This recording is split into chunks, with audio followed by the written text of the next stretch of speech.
From the Broadcast Center at BCIT's Burnaby Campus, this is All Talk Radio.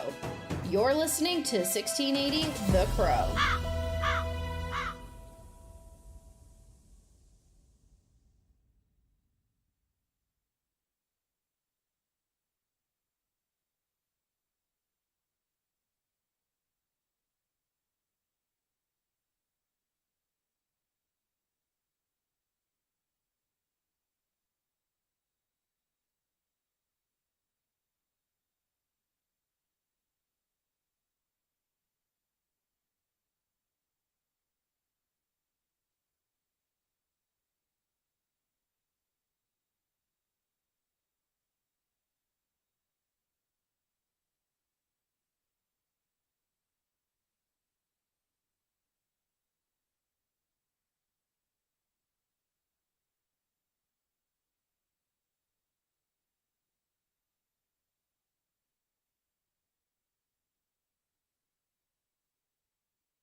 Stay tuned for more on BCIT's 1680 The Crow.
It's extremely important for people to stay healthy and to stay active as much as possible.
Everything is changing to digital. Everything is online. People aren't just waiting for the 6 o'clock news anymore. People want their news right now. They want to be able to go onto their smartphone, onto the internet, and see the news that they want to see. Vancouver is growing at, a really rapid rate, the Lower Mainland even, and with the tools that we're given here, we're able to cover all of that. Welcome to BCIT Magazine. I'm Radhika Sikki-King. In the program, they really leave it up to you. I mean, the help is there when you need it, figuring out how to use the programs like Premiere, Audition, and figuring out how to use the cameras. But it's up to you to sort of experiment and figure out what you can do when you go out in the field. They brought candles and flowers to remember the student who lost her life yesterday. Theresa May says the international community condemns Moscow. They really make sure that you know the basics and you are able to put out a quality product. I'm Brady Tretanero. And I'm Radhika Sikki-King. Thank you for tuning in to BCIT Magazine.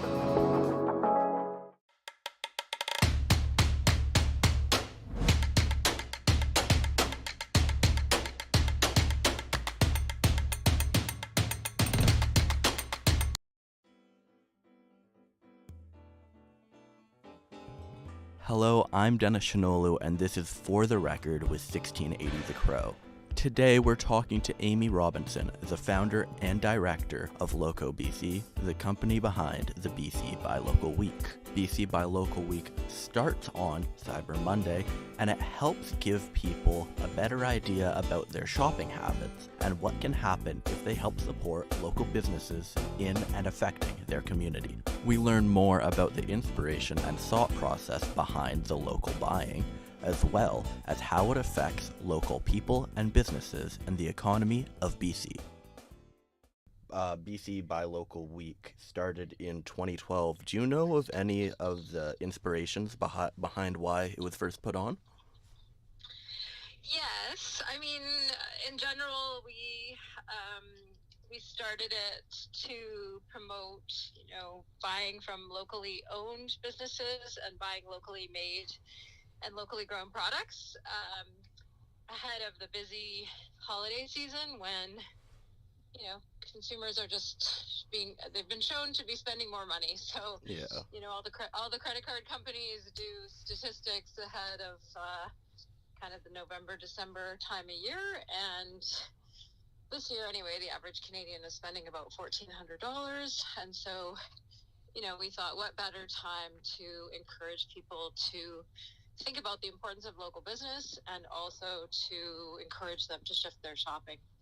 Yeah, so I guess since you mentioned it's a lot focused on sort of the holiday shopping, is there a lot of focus on, let's say, like imported toys or gifts or something like that you'd like to shift to local? Yes and no. I mean, we try to, ask consumers to look for local wherever they shop. So if, focusing on local businesses first and foremost. So sometimes you're going to get local made and local grown products at that local business, which is awesome. I sort of think of that as a hat trick. And then you might get a local product at a multinational, or you might get an imported product at a local business. So you'll get, less economic impact, but still significant economic impact doing either one of those things. And then, so I was looking through the website for the BC Buy Local Week, and I saw the 7 ways for 7 days. Yeah. Is it supposed to be sort of focused on you do one each day, like November 28th, buy local, today, support communities, or is it sort of guidelines to keep in your head? Not at all. Yeah, it's really just a way, because there's 7 days in the week, to highlight that there are different ways to support local businesses. And, for instance, we launch it always on Cyber Monday every year. And I think, our new research shows that most Canadians are spending money online with multinationals, like it's 54% of their budget, versus 46% with local businesses online. And I think, a lot of the time consumers don't know how to buy local when they buy online. And so, a lot of the time they look at what's available in my local market. I try to support the brick and mortar stores if I can, and then if I can't get it locally, then I go online, and then I just don't even care who it comes from. Yeah. So, so buy local online is not just for one day. It's really just to highlight that's one way you can support local businesses online, is to try to find a local business, or use the local business's online store to figure out what they've got, order it, pick it up in store, get them to deliver it. But that there are ways to buy local online. So speaking of local, I saw there's some guidelines. How do you sort of define what makes a business local or a product local? We define it as either grown, made, or owned more than 50% in BC. So BC is our definition of local. Canadian is next best after that. But I know other people sometimes really want to have like a hyper-local definition. And so they're maybe only buying from businesses that are owned in their town or city, or they're looking for things that are produced locally, very locally to them, or regionally. So that's fine too. We define it as BC because we thought that's a big enough economy where you can, if you can't get it in your very hyper-local area, then you can probably get it from somewhere nearby, and then the benefits are still flowing within our province. So, speaking of the benefits, say if I bought, I don't know, some milk from, I know that this milk came from BC cows, or how would that, I guess, affect the local economy more than, say, I buy a pair of leggings from Lululemon? Yeah, it really has a gigantic impact when the product is also locally grown or made. We looked at that for the first time in our research that we did with Van City last year. And yeah, having something, support local milk, for instance, supports BC farmers as well as the store that sells it. So, when it's a producer or a local business, then those entities are also hiring people locally. The profits go to local owners. They do their purchasing a lot of the time, like services or inventory with other BC-based businesses, and then they support local charities. So there's just this virtuous circle of economic benefit that flows from that business. So when you have a local product from a local store, then you're getting that twice. Okay. So I guess just to clarify it a little bit on my end, say I buy, going from the example of the milk made from a BC cow, so I would also be helping the family that raises the cow, the shipping company that moves it from one place to another, the store that sells it to me, instead of just the storefront in Vancouver. Okay. And all of the suppliers that are in BC that support all of those businesses too in that supply chain. So it's not just the transportation company and the farmer and the store, it's all of the businesses they buy from and all the people they employ. Okay.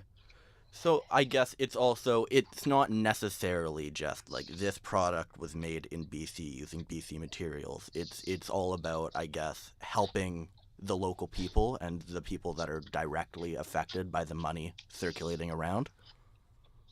Indeed, yeah. I mean, the product is often a high quality product as well, so the consumer benefits as well. But absolutely, if you're thinking about other shopping criteria like price and quality and availability and things like that being equal, then if you buy a local product, then absolutely you're having so much more impact because you're supporting the local people and all the jobs they create, the businesses they support, the charities they give to, all that stuff. Okay. So obviously it sounds like there's a lot of benefit from buying local. Do you know if the Buy Local BC Week or any sort of similar programs have made an effect in the purchasing habits of people? Well, we do a big survey after Buy Local Week every year, and we survey people who might have benefited. We survey businesses that may have benefited from our campaign, or they might be in another region where there is another Buy Local campaign. So it's kind of looking at the benefits of Buy Local campaigns in general. Usually they're talking about our campaign, but sometimes they might not be. And we found that 75% of consumer-facing businesses, so either retailers, restaurants, or consumer service providers, say that 75% of them say that they get some kind of benefit. So, that might be either a small to significant benefit, but they are reporting that they are feeling a benefit from the campaigns for sure. Okay. And one of the things that comes up, they say that, the media awareness is important to them and it increases sales and foot traffic and all those kinds of things. But a couple of things that we were surprised by is that they said that it also increases the awareness of their municipal councils of the importance of supporting local businesses, because it's not just, consumers. Of course, we want them to support local businesses, but, it's municipalities that decide what businesses go where to some extent in terms of how they plan land use. And so, that's very important to us that we're getting through to politicians. And then the other thing is that businesses report that the campaign made them much more aware of their own purchasing practices. So, of course, we want you to buy local products and we want you to buy from local businesses, but if they don't use like a local transportation company, to use your example, or if they're not, maybe they're banking with one of the big 5 banks instead of a local credit union, or maybe they're, not buying local ingredients or sourcing local products for their inventory. So it made them much more aware of doing those things, which only increases their impact as a business and, benefits the BC economy. So going back to a little bit how you mentioned with the municipality and politicians, it sort of popped into my head. It's got to be much more expensive for a local business to come into the area instead of like a multinational corporation. Like say I buy from like an apple from Save On Foods instead of an apple that was sold to me by a small little farmer's market with farmer from the Okanagan. Well, it's much more expensive, for so many reasons. Like we have high land costs here, so that farmer pays way more for their property than someone, elsewhere. And labor is more expensive. We have Canadian environmental and labor standards, living wages, all those kinds of things in very expensive urban areas. So yeah, it's much more expensive. And then I think multinationals also, they don't need to make money necessarily on every sale, on every location. They sort of have their lost leaders. And, if you're a small business, you don't have that luxury. It's a partnership of, it's not just Loco that runs it. It's, we run it, but this year we're working with 30 partners across the province. And, I think, we just are encouraging consumers to go and find the resources in their own areas that can connect them to local businesses, like their business improvement areas and chambers of commerce and the economic development group in their municipality. Thank you again for being willing to do this. Awesome. I appreciate that. Nice to meet you. Yeah, nice to meet you as well. Okay, take care. You as well. Bye. Bye. I'm Dennis Shanolu, and that was your For the Record with 1680 The Crow.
first started playing music with Charlie, specifically punk music. Love punk rock. And then one day we were like, oh, let's go see the Pixies, because they're coming to Vancouver. They're playing with Weezer, another 90s alternative band. Afterwards, Charlie came up to me and was like, dude, like, we should start a band. Like, we should actually try and do music. That'd be so cool. Like, let's do it. All right.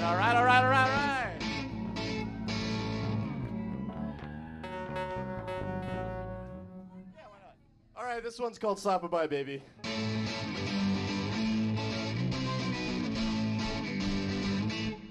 He said, babe, I want to be in that ass like a parasite.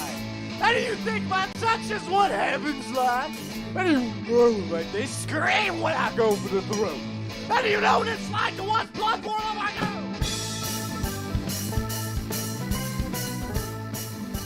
And so we go through that first quarantine, and it was a search for a drummer, because it was me and Zach on guitar.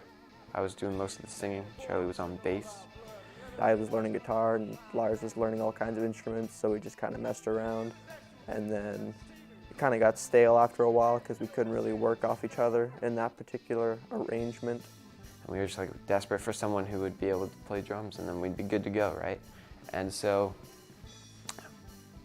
probably the most musical person in our grade at the time was a certain man named Knight O'Connor, who played guitar, played bass, and played the drums.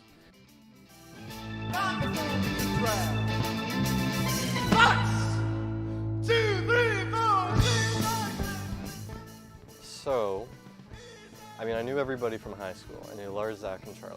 And I knew that they were playing music together. And I knew that there was a party coming up that Charlie was throwing. So I went to that. And I managed to corner Lars and Charlie. And I was like, hey, you know, I know how to play drums. And I heard that you guys are down a drummer. I can play drums for you if you'd like that.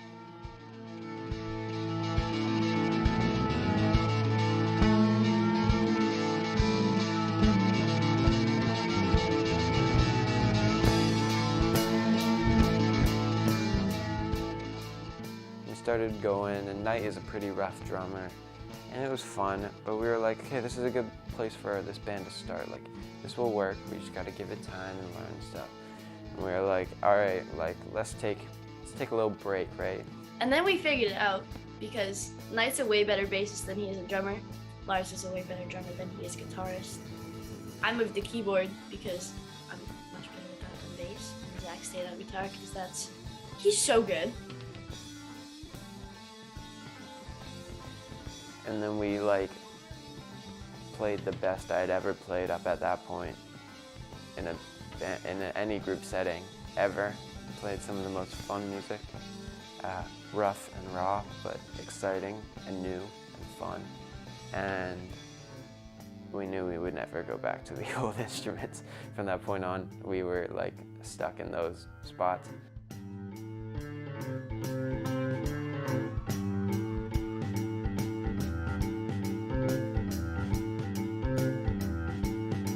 But I'd say our biggest influence was coming from Pink Floyd. 'Cause we adored Pink Floyd as the typical high school stoners we were. We loved Pink Floyd, and we'd sit there and listen to Dark Side of the Moon or The Wall and dedicate hours to it and stuff. You know, way more important than schoolwork at the time. You know, you gotta get your listens in on some Pink Floyd records, you know. But as to who I would compare us to and who we sound like the most, well, we get a lot of people who say we sound like the Doors. I've heard from a lot of people that we apparently sound like the Doors in terms of our musical arrangement. Which is funny because I'm not even that big of a Doors fan. But Charlie's a massive Doors fan, and once again, that's where the Doors got their sound, was through those keys and stuff. I don't think a lot of people have an answer for Knight's singing. He kind of just sings like Knight, he just shouts. I like it. As far as genre goes, Lars and I came up with psychedelic funk and punk.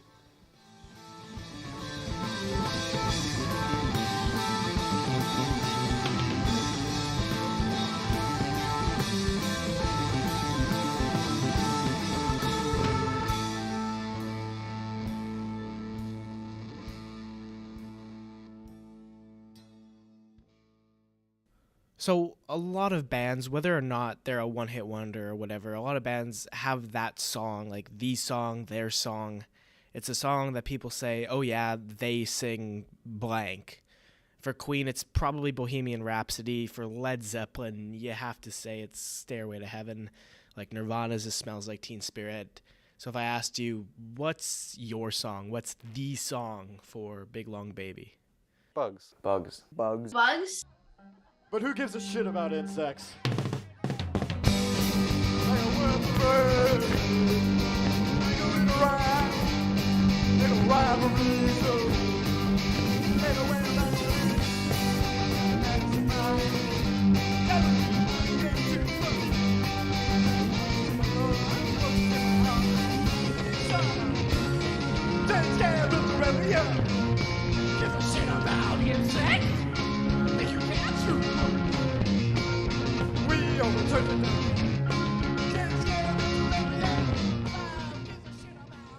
I wrote Bugs about drug use and how it kind of affected me and how, there's that blasé attitude.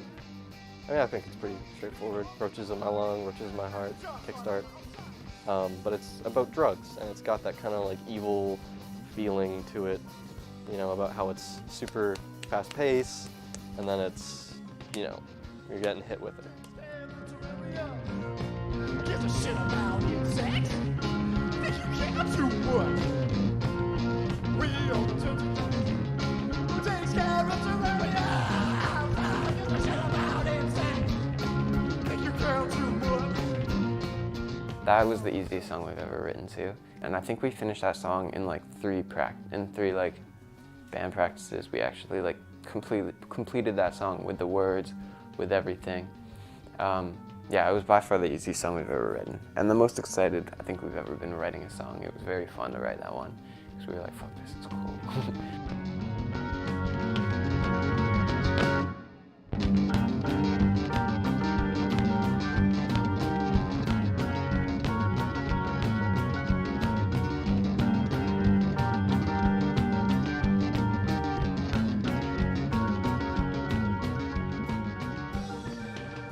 So I remember playing it, and I just sat there for, must have been like half an hour just trying to work it out. And then I got like the verse chorus down, and then I wrote this like slow, heavy part. And I was like, this is great. So I recorded it and I sent it to the band, and they're like, that's fucking awesome.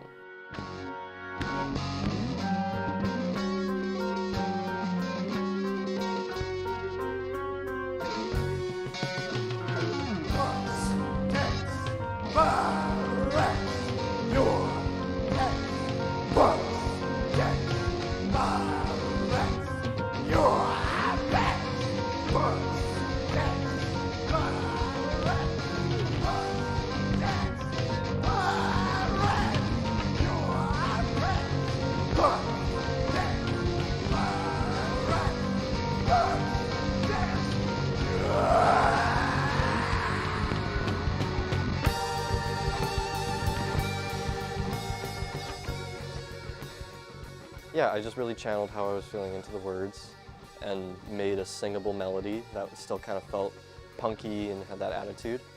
And then I brought the words into practice, and then we played it together, and it was done.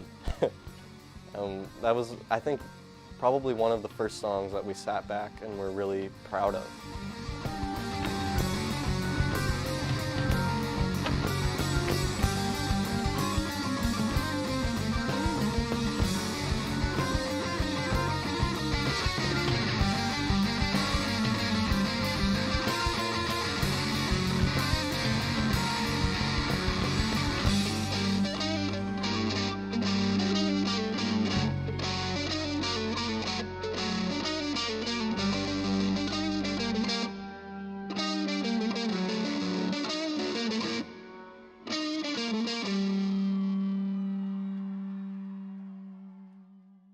But yeah, Bugs was like, that was our first and only, thus far, masterpiece that we've made.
like if I leave them on, I've ruined the streak of the last like 10 years of never wearing shoes where I work.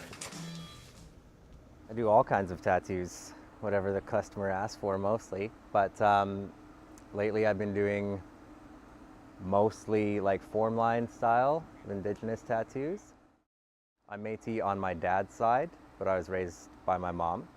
So I didn't grow up with a huge personal connection to my indigenous ancestry. But as I started doing more indigenous tattoos, that kind of like got me a little bit more interested in finding more about my own history. Hari Tundo, Tatemusli, Saschosli, Nadle Witen Yinka Dene Dakes. In my language, that means my name is Randall Bear Barnettson. I come from the Bear Clan, the village of Nadle, and of the Dakes First Nation. That's my nation. The back tattoo, I think it's been about 12 hours now, I would say. 10 to 12 hours. On my left arm here, I have the bear for Dentemu, my Bear Clan. And then I have the Thunderbirds on the middle, and then the double eagles on the bottom. So this is for my Dakes people on my mother's side, and then also the double eagles for my Newhawk family, and then the Thunderbirds for my father's side. His crest was a Thunderbird. So that's why I have the Thunderbird on my back as well, along with the bear.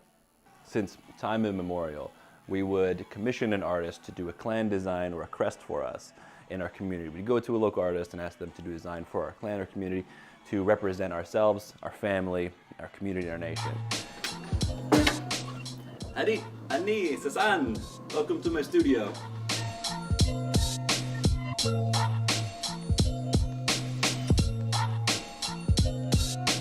So my tattoos, they all represent that, from my Bear Clan to my Thunderbirds to my Eagle Clan. They represent and they place me in my community and show my affiliation there. And so that's why I love working with Logan, because Logan, he helps me to kind of embody these teachings in these clans and crests, and he really contextualizes these teachings that we have. And then on this side, I got the East Van cross, because where I was born, East Van. So I kind of go between two, because traditionally, land and people are the most important things to us as traditional indigenous people. So when I turned 18, I was like, I'm going to get the East Van cross on my arm. I'm going to go to do it. I went to a tattoo artist, and he said, nah, come back in a couple of years when you figure it out a bit more. And I was like, what the hell, man? Like, I want to get tattooed. And he was like, nah, think about it some more, come back. And then I waited a decade, and Logan did it for me.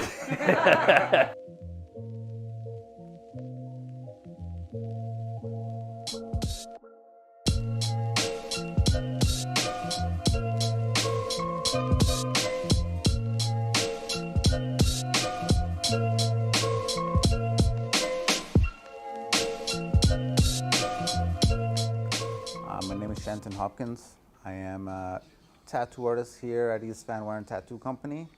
Born and raised in East Vancouver. I am Indigenous to Darcy Anderson Lake, better known to us as the Naquaqua people. It's part of the Stallion Nation. So growing up, I was a pretty rebellious kid. Just always getting into trouble, getting into fights, drinking, stealing cars when I was like 12. Went to jail when I was like 14. It's just a lot of pain and trauma from like my mother. She was an alcoholic who dealt with her generational trauma from my grandmother, who was in residential school. So just like trickled down, passed down to me, right?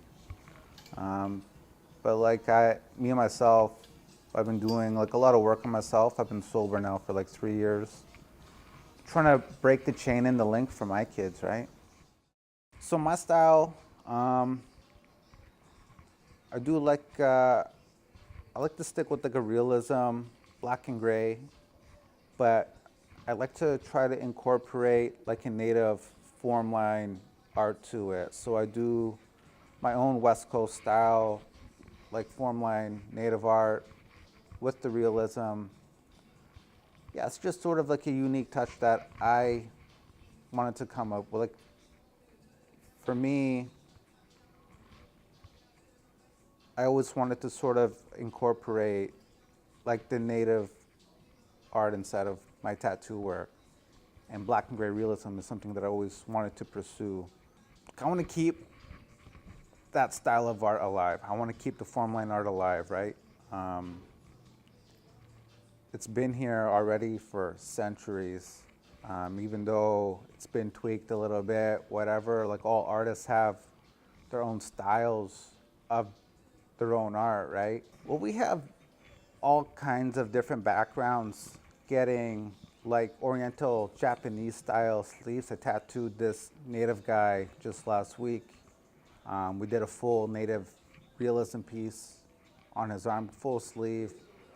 He already had an existing like Oriental Japanese style dragon on his other arm, right? I'm like, yeah, if like you have like enough love and respect for the culture, like I don't see why it would be an issue for anybody to want to get like form line native art tattooed on their bodies, right? If it's nothing but love and respect, that's all that matters, right?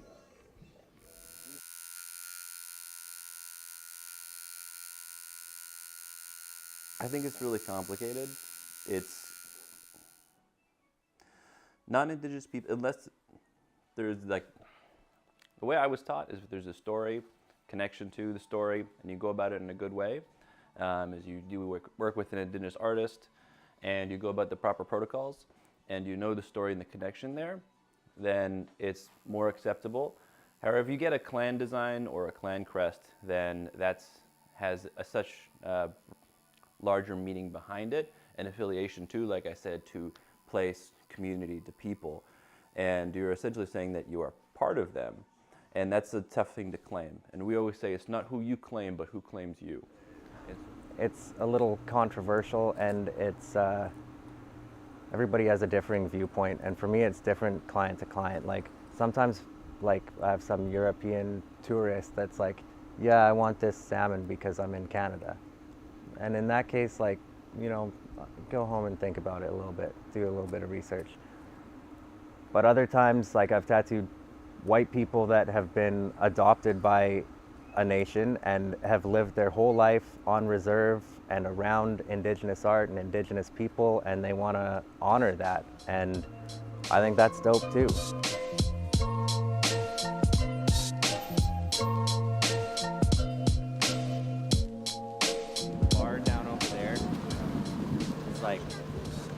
Was a strip club and very much like a biker skittish kind of hangout.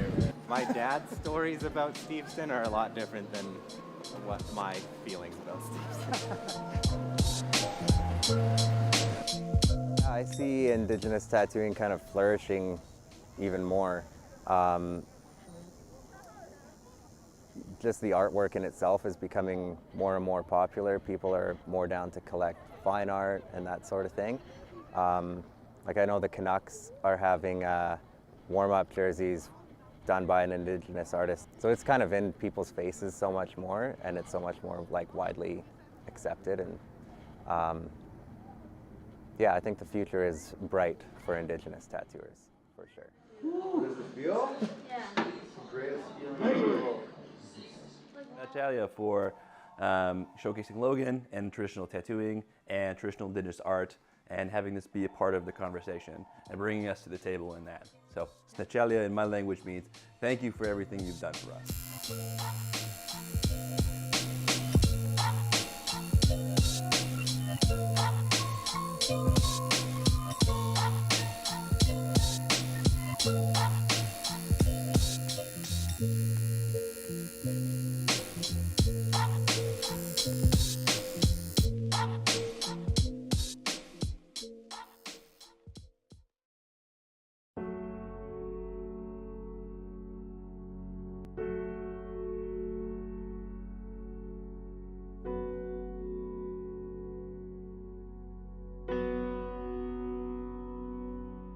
I was just gonna go do my own thing, but then I ended up, there's something in me that just stopped, and I sat on the curb and I just started crying, and I was like, what am I doing with my life? Like, what? This is just, I don't want to do this anymore.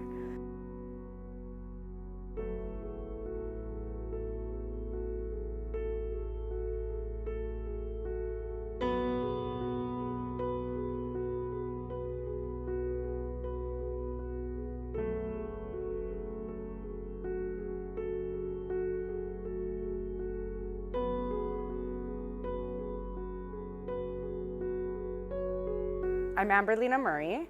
I'm 33 years old, and I was raised in Port Coquitlam. So I was 9 years old when I started smoking weed, but it quickly, like between 9 and 10, probably 10 or 11 is when I started getting into ecstasy and cocaine and more of the harder drugs.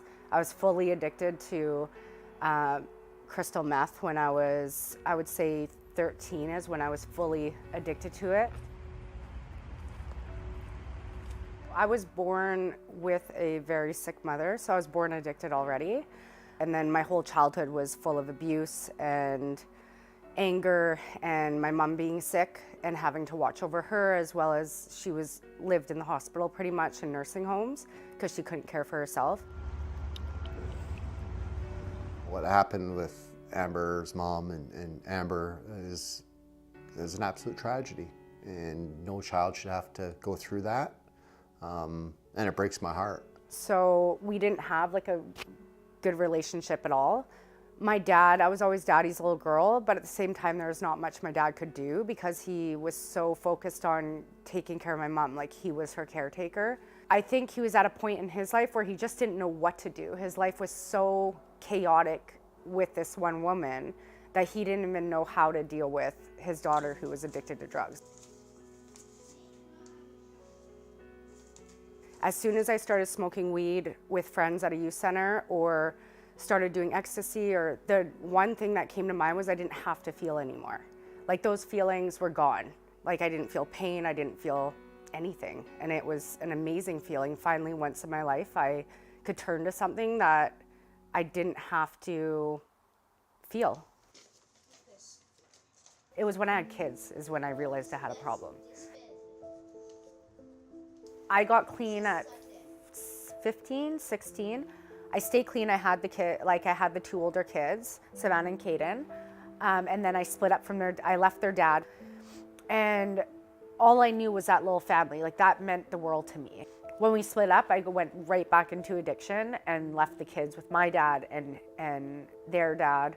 And I didn't get clean until my youngest kid's dad came in the picture. And I only stayed clean because I got pregnant right away. I had no idea how to even get like a month or 2 months. 2 months was probably my longest. And then I just kept relapsing. I was definitely loaded there. And we went to the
extremely important for people to stay healthy and to stay active as much as possible.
Everything is changing to digital. Everything is online.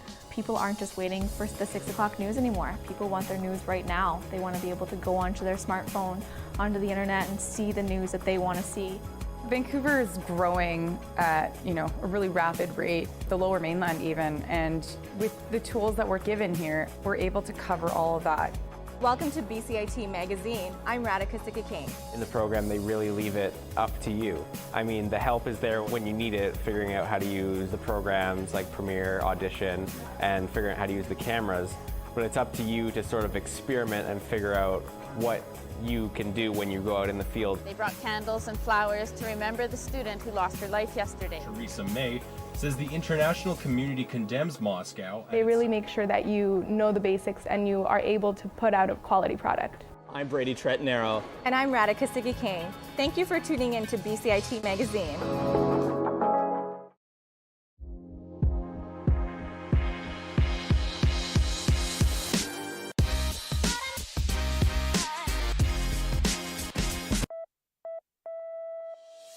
From the Broadcast Center at BCIT's Burnaby Campus, this is All Talk Radio. You're listening to 1680 The Crow.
Stay tuned for more on BCIT's 1680 The Crow.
It's extremely important for people to stay healthy and to stay active as much as possible.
Everything is changing to digital. Everything is online.